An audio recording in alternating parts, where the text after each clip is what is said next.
Hello everyone, Kiwi here, and this is A Lifetime of Lies. Today I'm going to be doing a video based on my recovery story. I hope I can at least help one person out there. This whole thing started when I was 16 years old. I went to a party at my cousin's house and I only had a couple drinks. Even though I didn't get wasted, I was completely excited about the next time I could drink. The next night I got completely and totally obliterated. That same night I lost my virginity. I fell asleep on top of the girl that I was having sex with. She got angry at me and she dragged me down the stairs.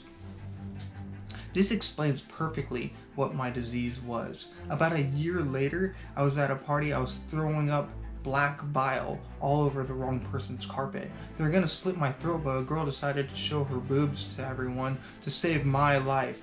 I'm grateful to this day to that girl because she saved my life.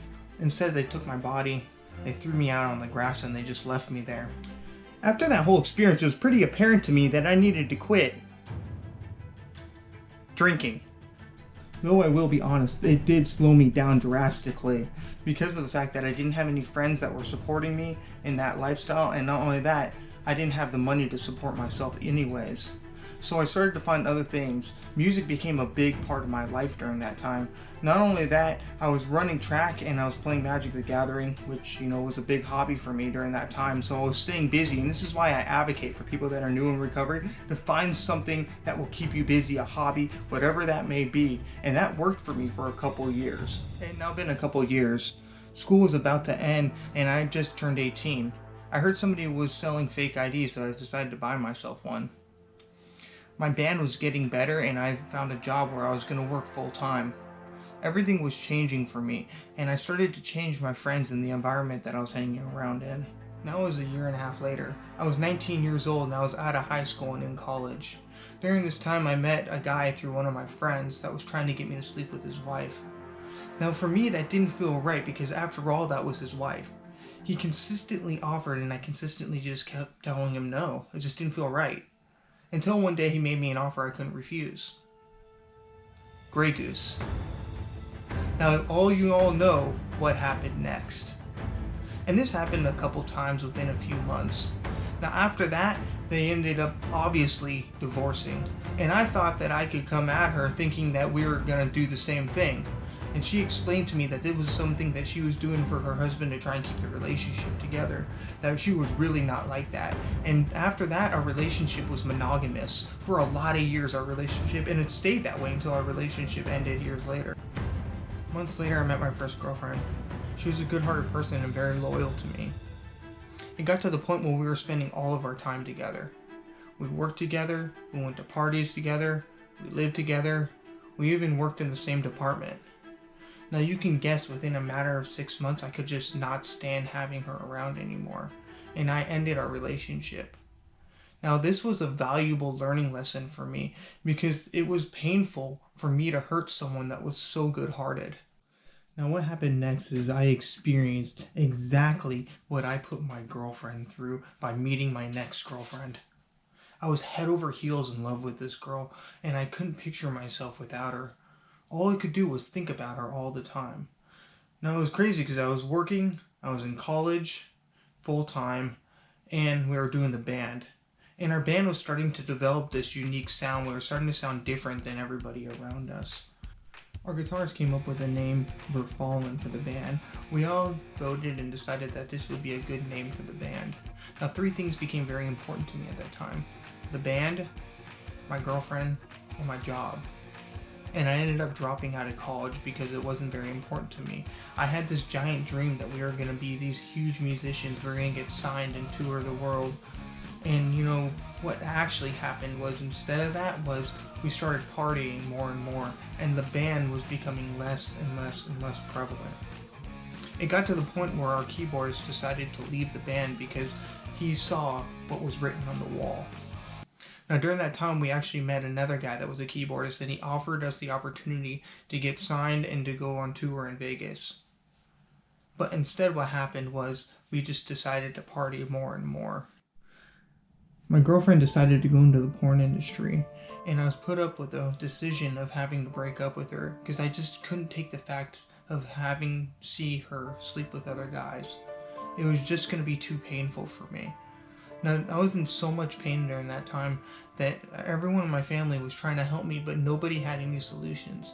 Everyone kept telling me to just keep working and the pain would eventually go away.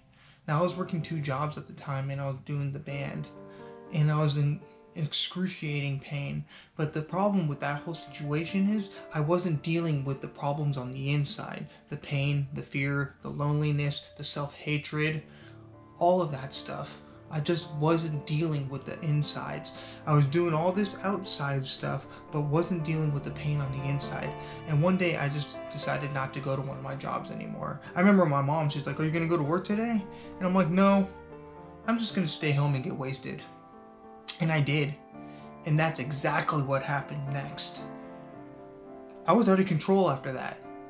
Like, just completely belligerently wasted every night. Barfing and pissing on myself all the time. I smelled terrible. It was just absolute debauchery the whole time. Now, that girl that I met through Grey Goose, we became very good friends towards the end of the band. In fact, we became best friends. She took me to my first rave, and I became obsessive over going to raves and parties all the time. This just took my disease and blew it out of control. Like, it was already crazy, but once I started going to raves and then going to clubs and parties all the time, everything was just thrown out the window. This is when the band just fell apart, and we were just going to parties, raves, clubs all the time. There was only one thing that was making the pain go away, and that was for me to get completely and totally obliterated. They say the greater the fantasy, the deeper the pain. I was literally riding on the back of a unicorn with a sword in my hand, ready to battle this horde of orcs. I was destroyed, absolutely destroyed. I remember I got in this argument one time with my girlfriend, and I was still chasing her down.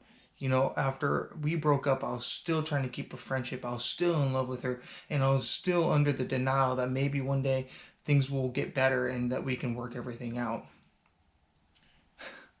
I remember this time we were at this party, and we were in this big argument, and I'm like, you know what?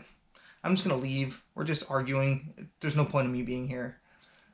She gets out of the car, leaves, goes up to the party. I'm like, well, I'm already here. Might as well just get in, you know? Sitting there talking to the owner, everything else. Guy comes running out of the party. She's like, "Oh my gosh!" Like, everyone's all like kind of in commotion, and there she is with some guys looking at me like I own you. You will obey me.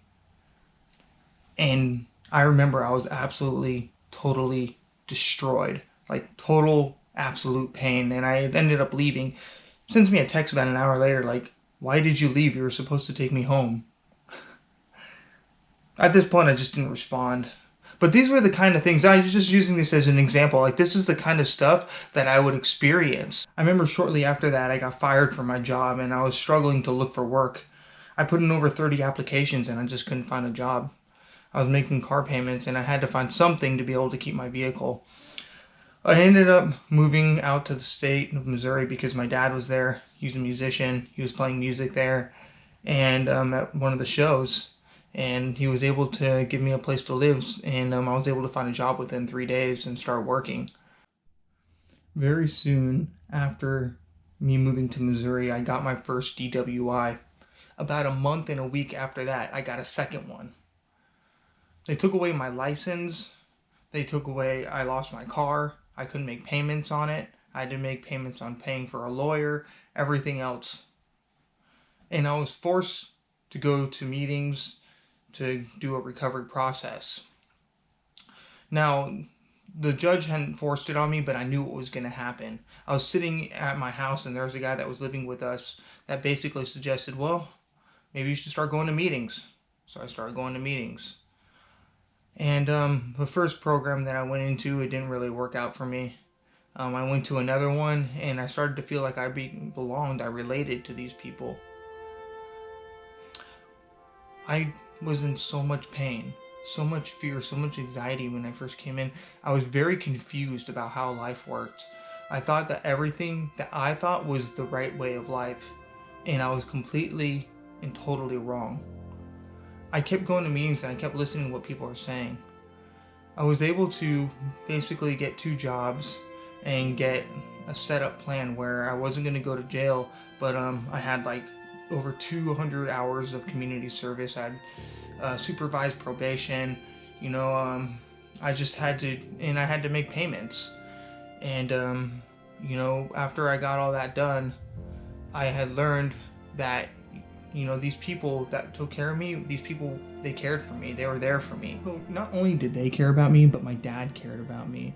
I remember, you know, when I was using, he would always take me to these clubs, these bars, and he'd be like, just have one drink. You don't have to have a bunch of drinks. And I'd end up, at the end of the night, I'd begin completely obliterated all over again. The same story every single time. And my dad had major faith in me. You know, I remember one time he was like, you know, son, you count too.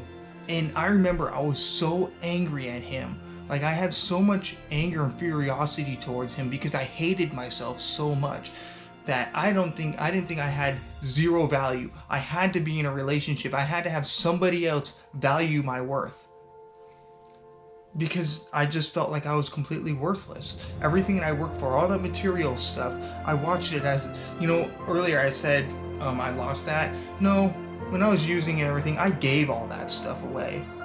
You know, like once I start using drugs and everything, I just say goodbye to everything that I own. You know, I've tried previously in the past, I tried multiple ways to try and quit using drugs.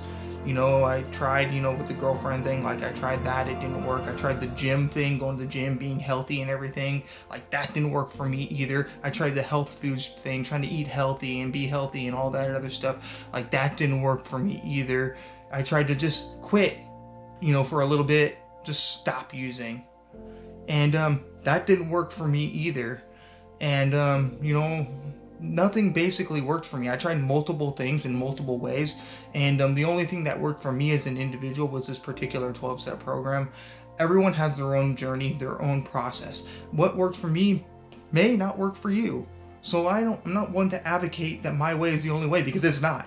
There's multiple ways for you to find recovery out there. If you're new and you're looking for recovery, try things, be experimental, find a hobby. Like, you know, that was one thing that was really important to me, you know, was finding something that would keep me busy, that would keep me out of my head, because I was all the time, like, that's what you think of when you quit.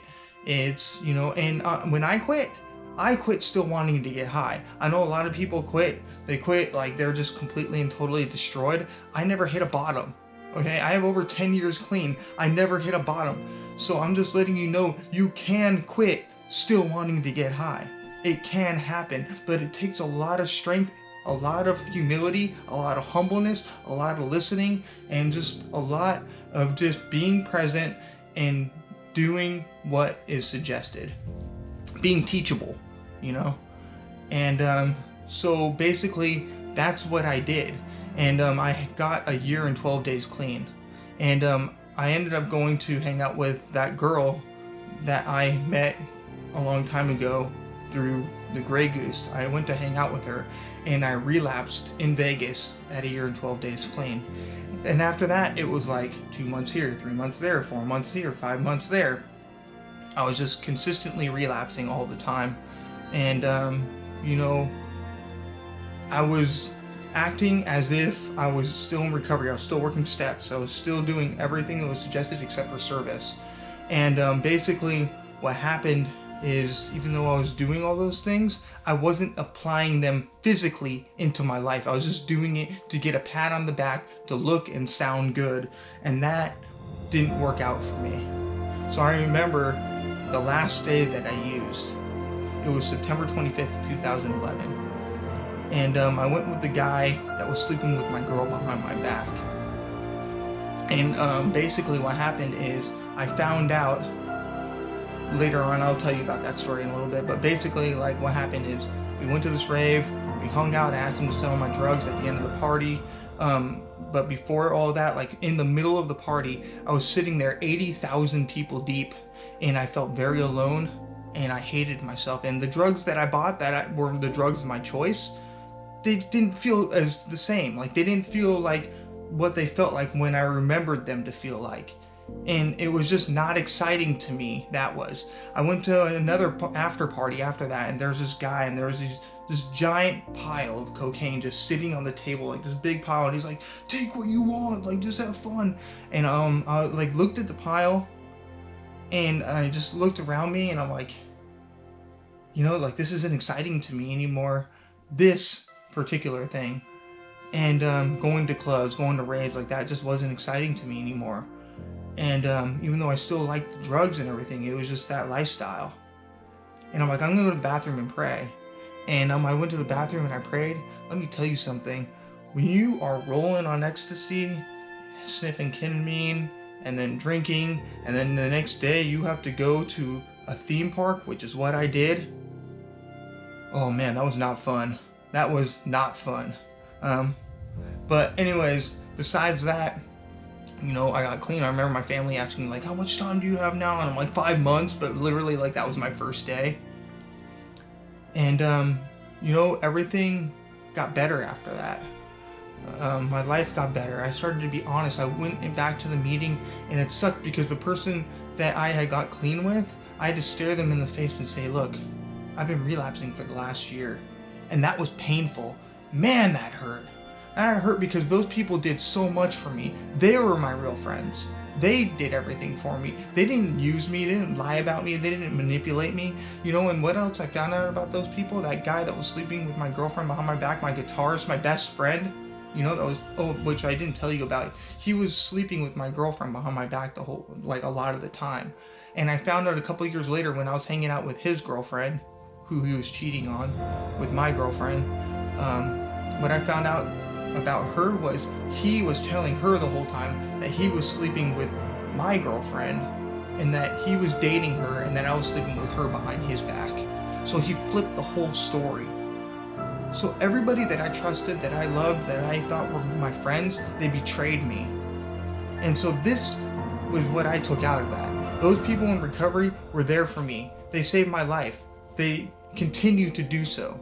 Those people that were out there, they betrayed, they lied, they manipulated me. They're still not my friends. They still blame me for things that I didn't even do. And I have no desire to be with those people anymore. This is the first half of my story. Now I will continue to give you more of the story later on down the road.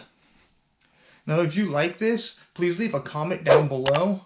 I want to thank everyone for watching, and I hope to see you guys all again soon.